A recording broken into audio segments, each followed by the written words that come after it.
Good afternoon, class third. This is our Hindi book Navtarang. Last video में हमने chapter number पाठ 10 पढ़ा था और क्या था? पर्यायवाची शब्द. पर्यायवाची शब्द कौन से होते हैं? पर्यायवाची शब्द हमने क्या पढ़े थे? जिन शब्दों का अर्थ समान हो या एक जैसे अर्थ वाले शब्दों को हम क्या कहते हैं? पर्यायवाची शब्द कहते हैं. और उसी को हम इंग्लिश में क्या कहते हैं? सिनोनिम्स कहते हैं. दोबारा बोलेंगे मेरे साथ, क्या कहेंगे इंग्लिश में?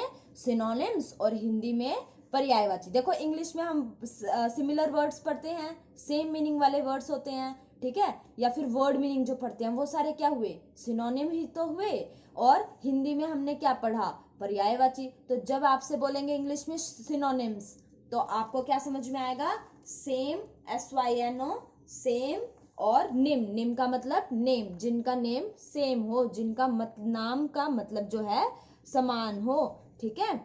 तो हमने पिछली क्लास में क्या पढ़ा था? बहुत सारे वर्ड पढ़े थे और एक ही वर्ड को और हम किन किन नामों से जानते हैं. जैसे हमने कमल को किस नाम से जाना? नीरज के नाम से जाना, जलज के नाम से जाना, पंकज के नाम से जाना. माँ को हमने जाना माँ के नाम से, माता, अम्बा, जननी, है ना.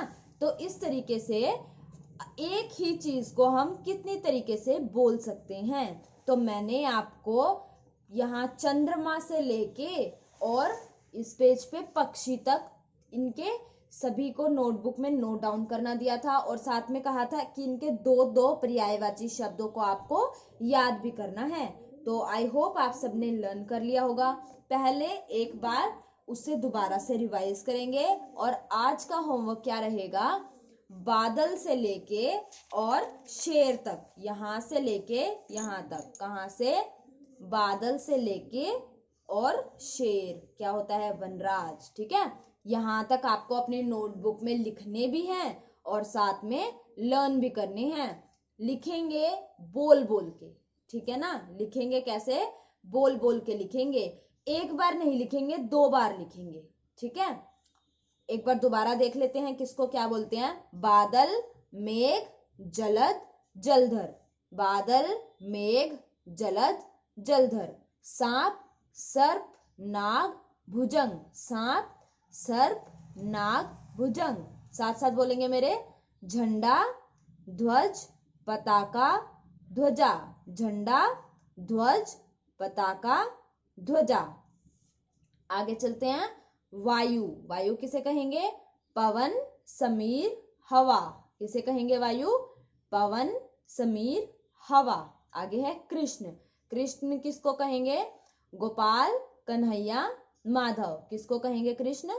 गोपाल, कन्हैया, माधव.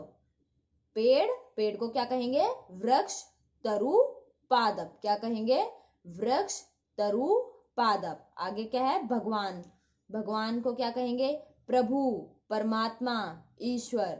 भगवान को क्या कहेंगे? प्रभु, परमात्मा, ईश्वर. पृथ्वी, धरती, भूमि, जमीन. क्या होगा? पृथ्वी, धरती, भूमि, जमीन. रात, रजनी, रैन, रात्रि. रात, रजनी, रैन, रात्रि. समुद्र, सागर, जलधि, सिंधु. सागर क्या हो जाएगा? सागर. समुद्र क्या हो जाएगा? सागर, जलधि, सिंधु. आगे है कपड़ा. कपड़ा क्या हो जाएगा? वस्त्र, वसन, चीर. कपड़ा क्या हो जाएगा? वस्त्र, वसन, चीर. उसके बाद क्या है? शेर. शेर क्या हो जाएगा? सिंह, मृगराज, वनराज. शेर क्या हो जाएगा? सिंह, मृगराज, वनराज. तो जो बच्चा दो तो देखो आपको लर्न करने ही करने हैं. कुछ वर्ड ऐसे होते हैं जिनके हमें पहले से ही पता होते हैं तो उनके आपको तीनों भी पता होंगे, ठीक है. या फिर अच्छे बच्चे या जो ज्यादा काम करना चाहते हैं वो तीनों भी लर्न कर सकते हैं, वो आपकी मर्जी है. पर आपको 2 तो मिनिमम लर्न करने ही हैं, ठीक है ना. क्या करेंगे? बादल से लेके वनराज तक अपनी नोटबुक में नीट एंड क्लीन हैंडराइटिंग में राइट डाउन करेंगे. लिखते टाइम बोल बोल के लिखेंगे. पेरेंट्स प्लीज इंश्योर कि आपका बच्चा जब भी राइटिंग वर्क करे उसका ध्यान नहीं भटकेगा, इसीलिए वो क्या करे? बोल बोल के लिखे जो भी लिखे. दूसरी बात, उसकी स्पेलिंग्स में मिस्टेक नहीं होंगी. तो बस इतना ध्यान रखें कि वो जो भी लिखें वो बोल बोल कर लिखें. बोलने से बच्चों एक तो हमारी स्पेलिंग मिस्टेक नहीं होती, दूसरा हमें वो चीज लर्न हो जाती है, जल्दी लर्न, और यही तो हमारा मोटिव है कि हमें जल्दी लर्न हो जाए, ठीक है ना। और जितना बोल बोल के लिखेंगे आपका ध्यान नहीं भटकेगा तो आपका काम भी जल्दी फिनिश होगा, जल्दी काम फिनिश होगा, आपको खेलने के लिए भी ज्यादा टाइम मिलेगा, ठीक है ना। तो इसीलिए बोल बोल कर लिखेंगे और बोल बोल कर ही लर्न भी करेंगे, ठीक है। ज्यादा से ज्यादा लिख लिख के प्रैक्टिस करेंगे ताकि स्पेलिंग में मिस्टेक ना हो, ठीक है ना। तो पिछले वाले जो हमने चंद्रमा से लेके पक्षी तक कल हमने किए थे, उनको हम दोबारा से दोहराएंगे, रिवाइज करेंगे, और साथ में बादल से शेर तक क्या करेंगे, लिखेंगे और साथ में लर्न करेंगे, ठीक है ना। ये काम जब आपका हो जाएगा तो देखो हमने अभी इसकी बैक एक्सरसाइज डिस्कस नहीं की है ना। तो हम ये मैं आज करवाने वाली थी पर इसीलिए नहीं करवाया ताकि आपको याद हो जाए पहले। अब देखो कमल है, कमल का आपने अगर ध्यान से चैप्टर सुना है, हमने कितनी बार डिस्कस करा, तो यहाँ पे 4 दिए हुए हैं, इनमें से कोई भी 2 आप लिख सकते हैं। आपका मन करे आप नीरज लिखें, आपका मन करे आप पंकज लिखें, आपका मन करे आप जलज लिखें, है ना। तो जैसे इन्होंने पूछा है पर्यायवाची बताओ कमल का, तो आप इनमें से मतलब 2 कोई भी 2 नाम, अब इसको आप नेत्र, लोचन, जो आपका मन करे, जो भी आपको देख के याद आए वो लिख सकते हैं। पर आप ये लिखेंगे कब, जब आपको पहले पर्यायवाची शब्दों का ज्ञान तो हो, याद तो हो। ऐसा तो नहीं हो कि भाई आपको यही नहीं पता कि इसको बोलते क्या है और आप बैक एक्सरसाइज सॉल्व करने लग गए, है ना।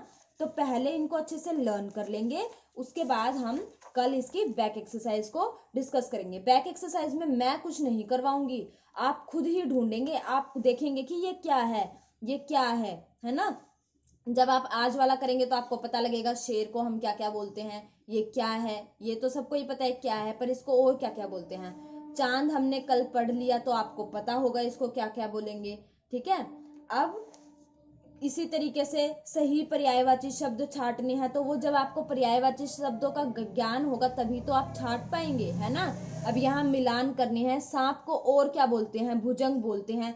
तो जब आप इसको याद कर चुके होंगे पहले सभी शब्दों के पर्यायवाची शब्द, तभी तो आपको ज्ञान होगा कि किसको क्या बोलेंगे। नहीं तो आप सांप को जलधर भी बोल सकते हैं, रात्रि भी बोल सकते हैं, समीर भी बोल सकते हैं, जब आपको समीर का मतलब ही नहीं पता होगा क्या होता है, ठीक है। तो कल हम इसकी एक्सरसाइज को डिस्कस करेंगे, और एक्सरसाइज तभी डिस्कस हो पाएगी सही से जब आपको पहले से याद होगा। तो जिन बच्चों ने कल वाला लर्न नहीं करा है वो भी लर्न कर लेंगे, और जिन भी बच्चों ने लर्न कर लिया है वो अपने लिए क्लैपिंग बजाएंगे, क्लैपिंग करेंगे, क्योंकि वो बहुत ही अच्छे बच्चे हैं, अपना काम टाइम पे फिनिश कर रहे हैं। वेरी गुड सभी बच्चों को, ठीक है ना।